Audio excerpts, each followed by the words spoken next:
አምላካችን ፈቃድ ክፉ ከሆነው ከዚህ ዓለም ያድነን ዘንድ ክርስቶስ ኢየሱስ ራሱን ሰጠ ይላል። የኃጢአት ደሞዝ ሞት፣ የእግዚአብሔር የጸጋ ስጦታ ግን በማንም አይደለም በክርስቶስ ኢየሱስ የዘላለም ሕይወት ነው ይላል። ወዳጄ ሆይ መንገድ ሁሉ ምርጫ ነው። ሰው የመረጠውን መንገድ ይሄዳል። መዳረሻው ግን እንደሄደበት መንገድ ውጤት ይሆናል። ኢየሱስ ለዚህ ነው ሲናገር ስለ ሰማይ መንገድ ሲናገር እኔ መንገድ ነኝ አለ፣ እኔ እውነት ነኝ አለ፣ እኔ ሕይወት ነኝ አለ። እንግዲያው የመረጥከውን መንገድ ያደርሰኛል ያልከውን መሄድ ትችላለህ። መጽሐፍ ለሰው ቅን የምትመስል መንገድ አለች፣ ፍጻሜዋ ግን የሞት ነው አለ። ይህ የሞት መንገድ ከውድቀት ጋር ተያይዞ ለሰው ሁሉ የደረሰ ክፉ ዕጣ ይባላል። እግዚአብሔር ሞትን የሰበረበት ሞትን ድል አድርጎ በተነሳ በክርስቶስ ኢየሱስ ነው። የኔ ወዳጅ በማን ትድናለህ? መቼም ከሌላ ፕላኔት አልመጣህም። ከዚሁ ዓለም የተገኘ ከአፈር የተገኘ ሰው ተብለህ ትዘጋለህ። እንግዲያው መጽሐፍ ሲናገር ሁሉም ኃጢአት ሰርቷል፣ የእግዚአብሔር ክብር ጎሎታል ይላል።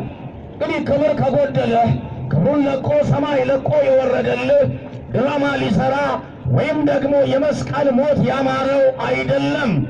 ኢየሱስ አንተን ወክሎ፣ ኢየሱስ እኔን ወክሎ ነፍሱን ሰጠ። መጽሐፍ የሚናገረው እንደዚህ ነው። ሮሜ መጽሐፍ ምዕራፍ 5 ላይ ሲነግረን ስለ ቸር ሰው የሚሞት ምናልባት ይገኛል አለ። ያንተ ዓለም እንካ በንካ ስለሆነ ታውቀዋል አይደል? ላደረገልህ ውለታ ትመልሳለህ። ምንም ላልሰጠ ምንም አታደርግለትም። እግዚአብሔር ግን ገና ኃጢአተኞች ሳለን ክርስቶስ ኢየሱስ ዘመኑ ሲደርስ ስለኛ ሞቷልና። ወዳጄ ሆይ ያንተ ልብ ያንተ ነው። ምርጫ አንተ ጋር ነው ያለው። የማንንም ጨርቅ ይዘህ ሰማይ አትገባም። የምትወደውን መንገድ ትሄዳለህ። ፍጻሜ ግን የት እንደሆነ መዳረሻን ታውቅ ዘንድ መካከለኛ ሆኖ ክርስቶስ ኢየሱስ ለሰው ልጆች ሞተ። እንግዲያው ሁላችንም የምንሄደው መንገድ የምርጫ ይሆናል ማለት ነው።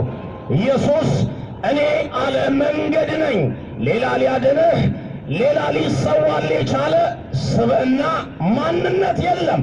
ኢየሱስ እንደ በግ ሲታረድልህ እንከን የሌለበት እነሆ የዓለምን ኃጢአት የሚያስወግድ የእግዚአብሔር በግ ነው መጥምቁ ዮሐንስ ሲመለከተው።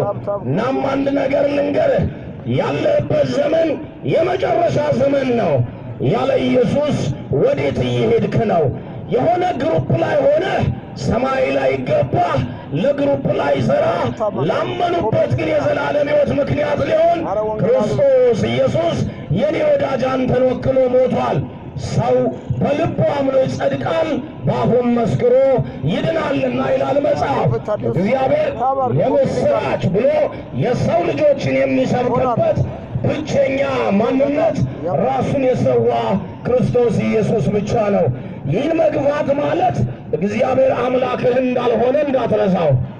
ልጁን ገፍቶ የተሰዋልን ገፍተህ እግዚአብሔር አምላኬ ማለት ሰማይ ነሐስ ይሆንብሃል። ኢየሱስ አንተና እግዚአብሔርን ሊያሳርቅ ያለ ኃጢአቱ እንደ ኃጢአተኛ ሊሰቀል ወደ ምድር የመጣበት ምክንያት ኢየሱስ ወንጀለኛ ስለሆነ ኢየሱስ ኃጢአት ስላለበት አይደለም። መጽሐፍ የምወደው ልጄ እርሱ ነውና እሱን ስሙት አለ። ኢየሱስ ደግሞ እኔ ነኝ መንገድ፣ እኔ ነኝ ሕይወት፣ እኔ ነኝ እውነት አለ። ሌላ እውነት የለም። እውነታውን የነገረህ እውነታውን በመስቀል ላይ የከፈለልህ ሌላ ማንነት የለም የኔ ወዳጅ።